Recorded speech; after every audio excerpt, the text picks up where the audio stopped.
যাবে না, বাংলাদেশের ভবিষ্যৎ যাবে উসমান হাদির পথে, বাংলাদেশের শান্তির পথ যাবে আমাদের ৭১-এর শহীদদের পথে, বাংলাদেশের ভবিষ্যৎ যাবে ২৪-এর গণ অভ্যুত্থানের শহীদদের পথে। যদি এই পথে বাধা হয়ে দাঁড়ায়, আমরা তাদেরকেও প্রতিরোধ করতে প্রস্তুত আছি ইনশাআল্লাহ। আমরা সেই দিন শাহবাগে দাঁড়িয়েছিলাম, সরকারকে আলটিমেট দিয়েছিলাম, আমরা কালকে কাউরান বাজার যাচ্ছি, এর পরের দিন ফার্মগেট যাচ্ছি, এর পরের দিন গণভবন যাচ্ছি।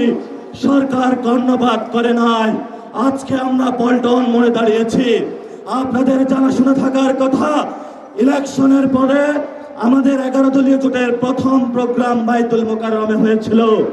আজকে আমরা আরেকটু এগিয়ে সেখানে প্রোগ্রাম করেছি।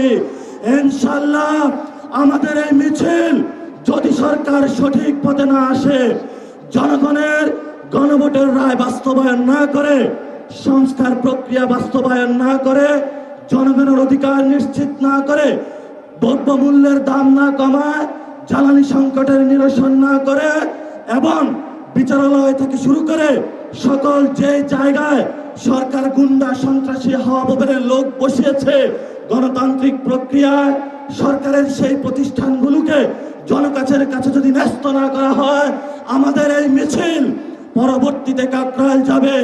এক এক করে সরকার যে পরিকল্পনা করছে বাংকার বানানোর জন্য, আমরা সেই বাংকারে গিয়ে উপস্থিত হয়ে বলবো বাংলাদেশ স্বাধীন। সেই স্বাধীনতার আওয়াজ দিয়ে আমাদের এই মিছিল চলবে, আজাদির সংগ্রাম চলবে। আপনারা দেখেছেন পার্লামেন্টে আমরা যেমন ডিসিপ্লিন, রাজপথ ডিসিপ্লিন। সরকারের প্রশাসনের ভাইদেরকে বলবো, আমরা এখানে ডিসিপ্লিন কায়দায় আছি, ভবিষ্যতেও থাকবো।